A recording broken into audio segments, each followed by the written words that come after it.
बन रहा है, जहाँ से सील हो रहा है वहीं से पेपर लीक होगा, तो पेपर आम जनता तो लीक करा नहीं सकती है, तो यही नेता जो है अधिकारी वही कराएंगे।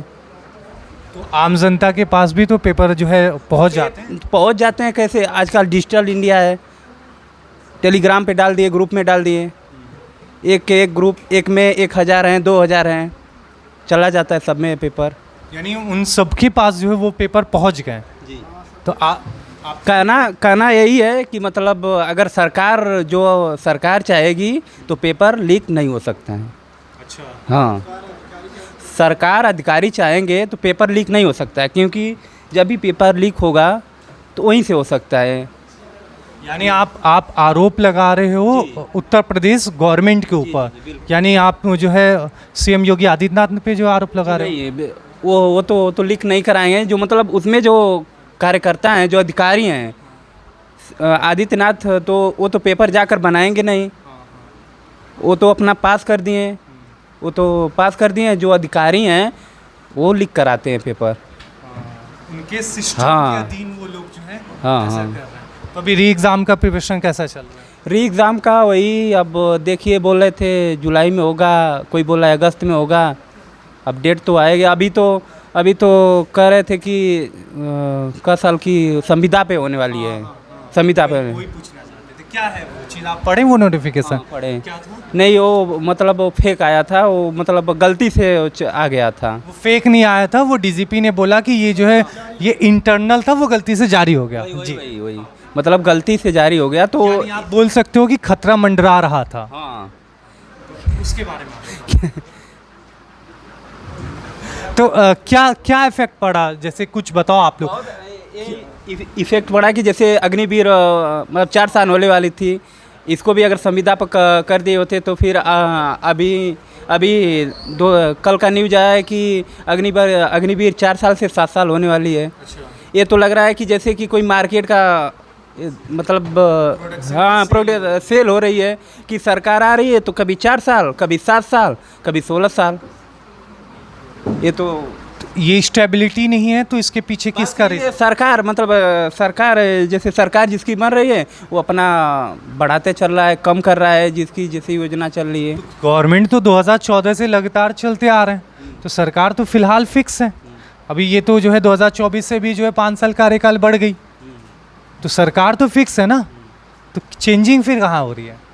चेंजिंग बोले समझ में सब बदलाव कहाँ है? क्यों ये तब्दील कर रहे हैं, ये चेंज क्यों कर रहे हैं? अग्निवीर लाने के पीछे का रीज़न क्या था? अब इसके रीजन आप बताइए।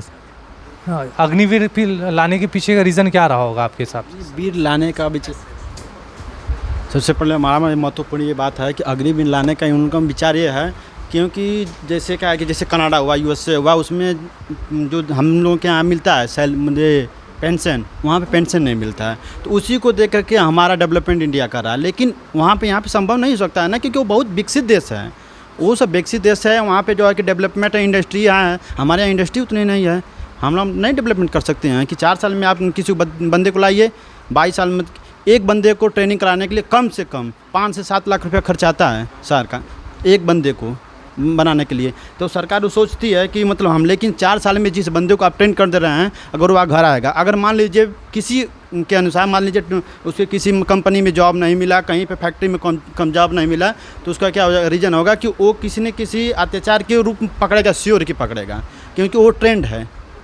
इसलिए ट्रेंड है, वो श्योर की पकड़ेगा। हाँ, जब ट्रेंड पकड़ा तो हमारे देश में आतंकवाद श्योर की बढ़ता जाएगा, श्योर के बढ़ता जाए। क्योंकि मतलब बेरोजगारी इतनी जा रही है, पॉपुलेशन हम लोगों का बढ़ता जा रहा है, पॉपुलेशन में हम लोग नंबर 1 पे इसमें हो चुके हैं, क्योंकि जनगणना नहीं हुई इसलिए अभी क्लियर नहीं हुआ है। जनगणना अगर हुआ होता तो हम लोग नंबर 1 पे होते। अच्छा, सारे लोग यहाँ पे प्रिपरेशन करने वाले हो, कोई बताए कि इससे पहले जनगणना 2011 में हुआ था, सेंसस ना 2011 में हुआ था, और हर 10 साल पे जो है जनगणना होना चाहिए था। हाँ, अभी 2021 से अभी 2024 चला गया, तो क्या रीज़न है कि जनगणना नहीं हुआ, कोई बताओ। हाँ, आप बताओ। कोरोना, कोविड कितने साल तक रहा होगा? 2020-21 में थोड़ा से उन लोग अधिकारियों को उन लोग को थोड़ा अटेंड करना था कि मतलब कि आप लोग यहाँ जनगणना वहाँ जनगणना लेंगे, कुछ लोग टीचर में मृत्यु होगी इसलिए जनगणना नहीं हुआ। ठीक है, उसके बाद फिर अब 22 के बाद 23 आया होगा? नहीं, तो हर 10 साल, मतलब हर अगले साल होगा, 2031 में होगा फिर। 31 हाँ एक 10 ईयर सेशन को वो चेंज कर देगी। आप भी हाँ ऐसा कि मतलब 2010 में नहीं 21 में नहीं हुआ तो 2031 में होगा, ऐसा कहीं प्रोसेस है? कौन सा कहीं तो नहीं लिखा हुआ है, बताओ कोई प्रोसेस नहीं है। बीजेपी सरकार कानून तोड़ने के लिए ही आए हैं ये लोग, बात साफ साफ, ये हर नियम को चेंज करने के लिए आए हैं। हाँ, ये जो 10 साल का नियम था अब उसको 20 साल करेंगे, आर्मी था 15 साल का उसको 4 साल के लिए कर देंगे, तो ये नियम तोड़ने वाली पार्टी है, बात तो साफ साफ, मतलब ये पार्टी नियम तोड़ने वाली पार्टी है। ये भी संविधान को बदल रहे थे, भी कुछ को सारे चीज़ को बदल देंगे ये लोग। संविधान अमेंडमेंट किया जा सकता है लेकिन संविधान चेंज नहीं किया जा सकता है ना, संशोधन किया जा सकता है। संशोधन कर रहे हैं वो लोग ना जो जनता के खिलाफ है। क्या कह रहे हैं हाँ दीपक कुमार दीपक क्या बोल रहे हैं? कह रहे हैं कि संविधान जब संशोधन हो रहा था चेंज नहीं हो रहा है। हाँ तो धीरे धीरे ऐसे चेंज होता रहेगा ना। क्या अगर मान लो कि अगर पॉजिटिविटी के लिए, प्रोग्रेस के लिए अगर जो है कॉन्स्टिट्यूशन में कुछ अमेंडमेंट किया जा रहा है, संशोधन किया जा रहा है, तो क्या प्रॉब्लम है? प्रॉब्लम क्यों नहीं रहेगा, क्या सभी प्रॉब्लम रहेंगे ना। क्या है मतलब क्या जैसा संशोधन है, जैसे जैसे EWS लाया गया, तो जब संविधान बना है तो उस समय मतलब इस EWS को मतलब प्रिपेयर नहीं दिया गया था, इस समय EWS क्यों लाया गया? उसका मतलब रीज़न है, कुछ रीज़न है कि अति पिछड़े वर्ग को मतलब EWS, लेकिन इसका लाभ जैसे सबसे ज़्यादा उच्च वर्ग के लिए उठा रहे हैं। मैं अपने व्यूवर्स को बता दूं कि EWS means economic weaker section, जो आर्थिक रूप से पिछड़ा वर्ग। हाँ, उसमें कास्ट का कोई जर्मिनेशन नहीं है कि किस कास्ट के बच्चे होंगे, वैसे मतलब नहीं है EWS सभी कास्ट के, लेकिन जो है कि जो जनरल वाले हैं बस वही EWS के यूज कर पा रहे हैं। हाँ, और 60% ले रहे हैं किसी, हाँ 60% जनरल ले रहे हैं, और वो भी उसमें भी अति पिछड़ा वर्ग नहीं ले रहे हैं। जो बाहुल्य हैं वही ले पा रहे हैं, जो मतलब धन से हो चाहे सक्षम हो, पढ़ाई लिखाई में सक्षम हो, वही ले पा रहे हैं, क्योंकि सरकार उनकी है, सरकार उनके है। उनके कारण क्या है कि अब जा रहे हैं यहाँ पे कचहरी पे, तो लेखपाल से कानून से अपना संपर्क करके बनवा ले रहे हैं साल भर। आप ये बोलना चाह रहे हैं कि रिजर्वेशन जो बाकी जो है कम्युनिटी को मिलता है, उस तरीके से EWS की शुरुआत जनरल कैटेगरी के लिए किया गया है, तो जनरल कैटेगरी उसका जो है प्रॉफिट कर रहा है या फिर जाके उसका मिसयूज कर रहा है, ये कहना चाह रहे हैं? मिसयूज कर रहा है। कितने लोग एग्री हैं इनके बात के? बताइए आप कि जनरल कम्युनिटी EWS का मिसयूज कर रहा है, आप हैं एग्री? कैसे? EWS कोटा सर जो है ना अपर कास्ट के लिए है, इसमें जो उसमें अपर कास्ट वाले भी बहुत संभ्रांत है, बोले तो उनके अच्छा खासा वेल्थ है या बहुत धनी है, उच्च वर्ग के हैं, उनमें भी EWS का बनाकर सुदामा कोटा जो है बोलते हैं उसको बनाकर उसमें भी ले रहे हैं, जो उसके पात्र नहीं है, जो उसके योग्य भी नहीं है, उसके योग्य जो नहीं है वो भी ले रहे हैं। इसीलिए हमको लगता है कि ये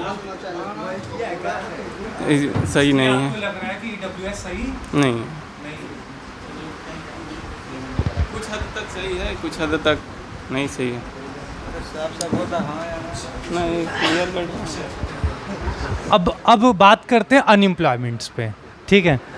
चलिए यहाँ से बात करते हैं। आप बताएं सर, आप किस चीज़ का प्रिपरेशन कर रहे हो? सीटेट का। सीटेट का? हाँ। कितने साल हो गए? सीटेट तो हर 6 महीने पे आते हैं। हाँ तो फर्स्ट समय क्या किए हैं आप? BEd या BTC? DLEd? BSc है, MSc है, BEd चल रहा है। BEd चल रहा है। पेरिंग। तो BEd को जो है प्राइमरी सेक्शन से निकाल दिया गया, आपको कुछ इफेक्ट पड़ रहा है उससे? नहीं, हमारा पहले से ये टारगेट TGT था। TGT था? अच्छा, तो आपके लिए कोई नहीं, मेरे लिए कोई। तो जो DLEd वाले के लिए आपको लग रहा है कि उनके लिए प्रॉफिट ज़्यादा हो गया? हाँ, ज़्यादा प्रॉफिट हो गया उनके लिए। कैसे कि उन्होंने जो है कि BEd जो माध्यमिक वाले थे वो भी फाइट कर रहे थे प्राइमरी में, अब जो है कि DLEd वाले खाली फाइट करेंगे तो उनके लिए जो है प्रॉफिट हो गया, क्योंकि ज़्यादा से ज़्यादा तक जो सीट होती थी वो माध्यमिक वाले ले जाते थे, BEd वाले ले जाते थे। अब उन्होंने जो है कि अब अपनी जो है ज़्यादा से ज़्यादा सीट उन्हें मिलेगी तो ज़्यादा फाइट करेंगे, उनके लिए ज़्यादा प्रॉफिट होगा। यूपी टेट की जो वैकेंसी थी 2000, यूपी टेट जो फॉर्म आया 2019 के बाद फिर अभी तक नहीं आई। तो आप डायरेक्ट सी टेट के लिए प्रिपरेशन कर रहे हो, क्यों नहीं यूपी टेट के लिए? यूपी टेट का जो है कि प्रिपरेशन करने से अभी कोई नोटिफिकेशन निकला नहीं कि अभी जो है कि देंगे कि नहीं देंगे। अभी कुछ मंथ पहले जो है उन्होंने बताया कि जो टीचर की रेशियो है वो फुल है, अभी जो है कि जो वैकेंसी है वो देंगे नहीं। अभी जो है 2026-27 में हो सकता है, तो अभी उससे पहले नहीं, तो इससे बेहतर है कि पहले सीटेट की तैयारी करें। आपको लग रहा है कि ऐसा पॉसिबल है कि जो है जो रेशियो है टीचर और स्टूडेंट का वो जो है इक्विलिब्रियम है? नहीं, ऐसा तो नहीं है, क्योंकि जो है शहरी क्षेत्रों के लिए बहुत अच्छा काम किया गया है। जो है इस सरकार में शहर के जो विद्यालय हैं, कॉलेज हैं, उन पर जो है, मगर ग्रामीण पे ध्यान नहीं दिया जा रहा है। ग्रामीण के आज भी स्कूल जो हैं पिछड़े हुए हैं। वहाँ पे देखा जाए टीचर तो बहुत से ऐसे टीचर जो हैं जिनकी सीटें खाली हैं, मैथ की हो गई, फिजिक्स की हो गई, केमिस्ट्री की हो गई, जो है साइंस साइड की ज़्यादा खाली हैं, फिर आर्ट साइड जो है साइड की भी सीटें बहुत खाली हैं। तो इससे ये पता चलता है कि अभी जो बोल रहे हैं वो अभी फुल सीटें नहीं है। मतलब ग्राउंड रिपोर्टिंग या ग्राउंड रिपोर्ट ना देकर ऐसे ऊपर ऊपर से केवल उन्हें लग रहा है कि ऐसा जो है रेशियो बराबर है, लेकिन रियलिटी में वो फैक्ट ये है कि बराबर फैक्ट नहीं है। फैक्ट ये है कि नहीं। आज भी जो है कि ग्रामीण क्षेत्र बहुत पिछड़ा हुआ है। हमारा भारत जो है ग्रामीण प्रधान देश है। जो है ग्रामीण पे ध्यान ना देकर शहर पे ध्यान दिया जा रहा है। जैसे हमारे यहाँ जो वाराणसी है, वाराणसी पर ज़्यादा अच्छा मेहनत किया गया इस सरकार में, मगर यही बगल में जो है चंदौली ज़िला है, इस पर जो है कि काफ़ी जो है देखने को कुछ नहीं, विकास देखने को नहीं मिल रहा है। यहाँ पे ना तो कोई यहाँ मेडिकल कॉलेज का, ना तो कोई यूनिवर्सिटी है, ना तो जो है अच्छा विद्यालय है। जो है इस पे ध्यान ना देकर जो है खाली धर्म के नाम पर जो है मंदिर बनाए जा रहे हैं। क्या प्रॉब्लम है अगर मंदिर बनाए जा रहे हैं? मंदिर प्रॉब्लम नहीं है, शिक्षा का स्तर गिरता जा रहा है। हमारा देश जो है अगर विकास अच्छा करे तो शिक्षा का स्तर बढ़ाएंगे तब बेहतर देश बन सकता है। जब शिक्षा का स्तर गिरता जाएगा तो मंदिरों से जो है बेहतर देश नहीं बन सकता। अच्छा, आप सहमत हैं इनके बात से? नहीं सर, हम 12th पास हुए हैं, अभी इतना पता नहीं है। अभी हम एसएससी का तैयारी कर रहे हैं। किस क्लास में हो आप? 12th पास हुए हैं अभी। एसएससी जीडी का? एसएससी एसएससी सीजीएल सीएचएसएल जो क्लास 10+2 पे आता है, तो कैसा चल रहा है प्रिपरेशन? इसमें सर अभी तो क्लास स्टार्ट किया है और ऑनलाइन लिया अभी तक। क्या नाम है आपका? नीरज यादव। नीरज। जी सर। तो नीरज, आपको लग रहा है कि अनएम्प्लॉयमेंट्स बहुत ज़्यादा बढ़ रहे हैं? हाँ सर, इतना तो पता नहीं अभी तक हमें, अभी तो अभी लग गए वहाँ? हाँ, अभी लग गए। चलो, हम लोग यही कामना करते हैं कि इसका जो है सिलेक्शन हो। आप किस चीज़ का प्रिपरेशन कर रहे हो आप? हम यूपी पुलिस का प्रिपरेशन कर रहे हैं। यूपी पुलिस का क्या लग रहा है आपको? क्या होगा एग्ज़ाम? जुलाई अगस्त में होगा एग्ज़ाम। जुलाई अगस्त में एग्ज़ाम होगा? नोटिफिकेशन आ गया? अभी कहाँ आया है? अभी आया नहीं है, आने वाला है। देखिए जब तक आ जाए। जो एग्ज़ाम कैंसिल हो गया था तो उससे आपको कुछ इफेक्ट पड़ा? हमारे अभी प्रिपरेशन अभी अच्छा से हुआ नहीं था, अब टाइम हमको मिल गया तो और अच्छे से हम कर रहे हैं। आपके लिए वो जो है ठीक ठाक रहेगा? ठीक है, हमारे लिए अच्छा है। चलो, बहुत बढ़िया। आप बताइए, आपका क्या नाम है? सुजीत कुमार। सुजीत, किस चीज़ का प्रिपरेशन कर रहे हो आप? हम एसएससी का। एसएससी क्या? एसएससी सीजीएल का? अच्छा, चलो अच्छी बात है। एसएससी सीजीएल के अंदर जो है इंग्लिश जो पोर्शन है वो थोड़ा सा बाकी सब्जेक्ट के अकॉर्डिंग जो थोड़ा सा टफ रहता है। तो एज अ रूरल एरिया से बिलोंग करने वाले बच्चों के लिए, जो गांव से बिलोंग कर रहे हैं, उनके लिए क्या टफेस्ट रहता है? इंग्लिश बहुत ज़्यादा मतलब हार्ड रहती है उनके लिए। जैसे हम लोग हैं तो हम लोग यूपी बोर्ड वाले हैं, तो हमारे लिए भी इंग्लिश बहुत ज़्यादा टफ रहती है, फिर भी उसको पढ़ना पड़ता है। एफएफसी करते हैं। एफएफसी का मतलब अथू प्रिपरेशन करने से रेलवे मतलब सबका अथू हो जाता है, इसीलिए उस पैसा करते हैं। अच्छा, चलो बहुत अच्छा है। आप बताइए सर, क्या नाम है आपका? सर अश्विनी सिंह। हाँ? अश्विनी सिंह। अश्वनी, किस चीज़ का प्रिपरेशन कर रहे हो आप? टीचर की सर। टीचर के लिए? कौन सा? Sir primary teacher. प्राइमरी। तो आपने क्या किया हुआ है? सर बीटीसी किए हैं। डीएलएड। अच्छा, कब किए थे आप? 19 बैच। 2019 बैच। जी। अच्छा, तब तो आपको बहुत सारे जो है आए होंगे वैकेंसी आपके वक्त में? नहीं सर, 2018 में आई थी। एक 61,000 आई थी, एक 69,500 2018 में आई थी। उसका विवाद आज भी चल ही रहा है। 6900 जो ओबीसी आरक्षण वाले हैं सब, उनका विवाद चल रहा है, तो उसका ही निपटान नहीं हुआ। उसके बाद आई वैकेंसी नहीं, तब से पढ़े हैं हम अभी लोग। मैं वहाँ वीडियो शूट कर रहा था तो आप जो है बात कर रहे थे कि EWS और क्या मुद्दा है सर? जिसको मिल रहा है ठीक ही है। आरक्षण सबके लिए भाई प्रावधान है। अब तो ये जातिगत जनगणना देखे रहे हर जगह हो ही रही है। ऐसा तो है नहीं कि जनरल वाले छात्र ज़्यादा उन, और जनरल वाले छात्रों की सबसे सर विशेष भाई इनको 22 साल पे बूढ़े कर दिया जा रहा है। अच्छा 22 साल पे इन लोग बूढ़े हो जा रहे हैं। ऐसा तो है नहीं कि 22 साल पे जनरल के ही लड़के बूढ़े हो जाते हैं और बाकी अदर कास्ट के लोग देख रहे हैं 27 साल 30 साल उनकी एज है। एज रिलैक्सेशन मिलता नहीं है जनरल को, तो हम लोग के थोड़ा कंपटीशन हाई है। ये बहुत ज़्यादा अफेक्ट करता है जो है जो यूथ के लिए जो प्रिपरेशन कर रहे हैं कि वो कंपटीशन के अंदर अभी वो स्टार्ट की और तब तक उम्र उनकी ख़त्म हो जाती है, फिर उनको सोचना पड़ जाता है क्या करें क्या ना करें। अगर उनका बैकग्राउंड सही है तो ठीक है, अगर बैकग्राउंड नहीं सही है तो फिर जाएं अपना घूमें प्राइवेट जॉब के लिए। आप रिजर्वेशन को लेकर कुछ कहेंगे फिर? नहीं सर, रिजर्वेशन अपनी जगह पर सही है, पहले सही था। अब क्या है क्या नहीं है ये तो सरकार जानती है। पहले सही था, सरकार ये था कि पिछड़े वर्ग के लोगों को पढ़ने नहीं दिया जाता था, उस टाइम सही था। लेकिन अब तो हर एक लोग यहीं पे देख लीजिए, आप रेशियो मिला लीजिए। यहाँ पे जनरल कास्ट के हमको लग रहा है 5 या 10 लड़के होंगे, बाकी तो सब ओबीसी SC ST वाले होंगे। तो पहले नहीं होता था तो आरक्षण सही था, लेकिन अब होता है तो अब बराबरी का हक मिलना चाहिए। मतलब आप ये कह रहे हैं कि पिछले ये लोग जो है हाँ। पहले के समय में ये लोग जो है इक्वालिटी उतना ज़्यादा नहीं था, उतनी जागरूकता नहीं थी, जागरूकता नहीं था, इसलिए तब सही था। तब सही था, अब सही नहीं। अब जागरूकता हो गई है, सब लोग अपने बच्चों को पढ़ने के लिए भेज रहे हैं। सरकार सबके लिए निःशुल्क शिक्षा का व्यवस्था की है। तो पहले वो वाला सिस्टम सही था आरक्षण वाला, लेकिन अब सही नहीं है। अब क्या कर देना चाहिए? अब इक्वलिटी देनी चाहिए सबको। इक्वालिटी कैसे? सबको आरक्षण समाप्त करना चाहिए, सबसे बड़ी बात। आप ये कहना चाहते हैं कि रिजर्वेशन ख़त्म कर दिया जाए? क्योंकि रिजर्वेशन से सामाजिकता जो रूढ़िवादिता बढ़ती जा रही है, जिससे कि लोगों में मानसिकता होती है ये जनरल के हैं, ये ओबीसी के, यहाँ पे भावनाएं कुछ अलग होती जा रही हैं कि कास्ट वाइज ये कुछ ज़्यादा ही ये समाज में हावी होता जा रहा है। अगर इसमें अगर समानता हो जाती है तो ऐसा नहीं होता है।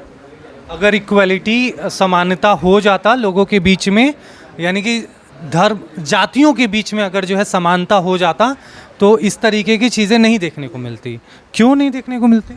सर जब शिक्षा का थोड़ा खड़े हो जाइए, थोड़ा सा खड़े हो जाइए। बढ़ेगी तो ये सब समाप्त होगा ना, लोग जागरूक होंगे तो ये समाप्त होगा। तो इस शिक्षा को ही तो बराबर करने के लिए जो है, तो शिक्षा को बराबर करने के आरक्षण से थोड़ी ना होगा शिक्षा बराबर, उसको तो उसके लिए तो आपको पढ़ना पड़ेगा ना। आप एग्री हैं इनकी बात? हम एग्री नहीं हैं। कैसे? इसलिए नहीं कि मतलब आप कैसे मतलब उसको आरक्षण खत्म कर सकते हैं। आपको पता है इस समय हमारी जो है कि गरीबी कितने स्तर पर नीचे गई है। आप उसको कैसे डेवलपमेंट कर सकते हैं? शिक्षा की ऐसा चीज़ है जो आप उसको डेवलपमेंट कर सकते हैं। आप बताइए किस तो शिक्षा तो क्या सरकार शिक्षा दे ही रही है ना, शिक्षा दे रही है। आप लोग पढ़िए, आप लोग कहीं कि गांव में आके यहीं पे सोइए, अभी आप आ जाएंगे तो अभी पता चल जाएगा आप लोग कितने लोग सो रहे हैं कितने लोग जग रहे हैं। तो शिक्षा ऐसे थोड़ी ना मिलती है। मतलब यार आप ऐसा नहीं कर सकते हैं। किसी भी कास्ट के बच्चे वैसे हैं कि मतलब सो रहे हैं पढ़ रहे हैं, सबको आप इक्वल नहीं कर सकते हैं। हाँ EWS देखिए, आप पर्सनली ले जाना है EWS पे आप यहाँ, क्योंकि आप भी देखिए जनरल वाले हैं ये सबसे पहले जो है कि कास्ट को मोड़ते हैं तोड़ते हैं। क्योंकि आप देखिए उसमें यहाँ कास्ट में है तब भी आपको ऐसा लगा कि EWS के बारे में बोला गया है। अभी ना आपको हैं जो कि आप EWS के पर्सनल ले जा रहे हैं, आपको जिस बात पे बात करें उस बात पे करिए ना आप, कि शिक्षा को कैसे आप ख़त्म कर सकते हैं, कैसे आप सबको इक्वल ले सकते हैं। बताइए रीजन बताइए कि इसी कारण के। हाँ पढ़ के आप ले सकते हैं, आप पढ़िए। जैसे ST है SC है, इस समय हमारे मतलब उत्तर प्रदेश में सबकी सबसे ज़्यादा SC की है जनसंख्या है ना, है कि नहीं है, इसको बताइए आप।